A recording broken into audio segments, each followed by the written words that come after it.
With the arrival of Chief Coble and his support, EMS was turned over to me.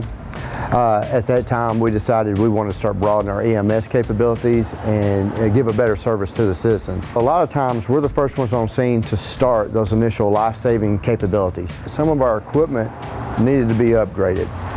We've got new EMS bags. They're always sealed, inventoried every day. So all the bags now are just like our trucks. One bag to the other, the equipment is the same. The new bags are carrying some new capabilities, and we have now added a Littman stethoscope.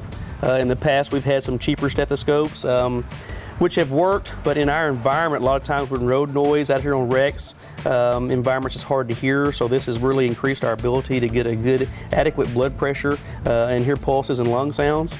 We've also added a glucometer. In the past with diabetics, we've been unable to do anything until the ambulance arrived.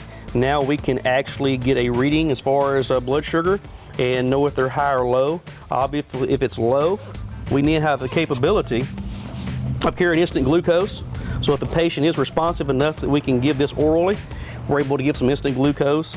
In a lot of instances, we're able to get that patient fully conscious and totally alert before the ambulance even arrives. So sometimes it means that they don't even have to go to the hospital. So that's a very big plus for us. We've also added baby aspirin. Where in the past for a MI, a myocardial infarct, or some might say a heart attack, we were unable to do anything. Now we're actually giving a baby aspirin, which all doctors recommend if you have an onset of chest pain. This is just thinning the blood a little bit, kind of helping the heart's work, the load, so we have less muscle damage from the heart attack until we can get the patient to the hospital with the ambulance crew and actually cath and see what's going on at the hospital facility. Added better trauma shears to our apparatus, to all trucks, as far as being able to expose injuries so that we can treat those. These capabilities have really increased our ability to actually do more on the scene before the ambulance arrives. Obviously, a lot of times we're there first. And so it just lets us get a head start on what their protocols are and capabilities, being we work under the same doctor with Dr. Moore through East Texas Medical Center EMS. So we are actually following a protocol under a doctor's lead and administering all this according to his wishes and how he wants it done according to the protocol. Also, we've added eye gels. What this does is real similar to an ET tube, or where you might see a tube sticking out of someone's mouth at the hospital. Not quite as an advanced procedure, but it does give us a patent airway. Where in the past we might have put in an oral pharyngeal airway or a nasal pharyngeal airway that give us a decent patent airway. This increases that capabilities to where we've got a great seal. It's going to keep them from aspirating if a patient was to throw up or anything while doing CPR. A lot of times that happens. We get a lot of gastric extension, and sometimes it can cause them to throw up. If that happens, we don't have those fluids getting into our airway. This keeps a good patent clean airway, also increases their oxygen levels. We had the auto-injector EpiPens on the trucks, and they have expiration dates.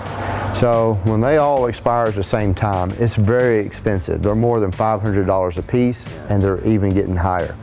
So we, in conjunction with Medical Center, we went to see what they were doing. They have stopped using the auto-injectors and went to just actually drawing up the epinephrine. On the epinephrine, we are now carrying a bundle of epinephrine, a full milligram per milliliter vial.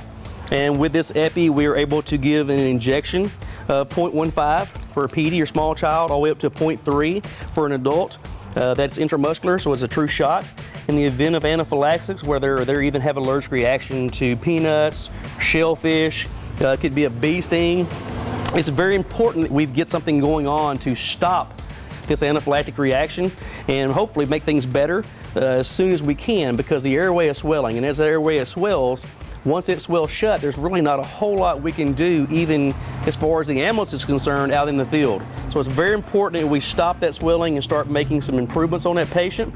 By getting this epinephrine on board very early into things, it will at least start improving things or stop the progression of that swelling. This gives us a lot more versatility to actually see the patient's condition, to see improvements, and if we're not seeing that, then we can come back and give a second shot. Everybody got their training and evaluations done on our Center Learn EMS training.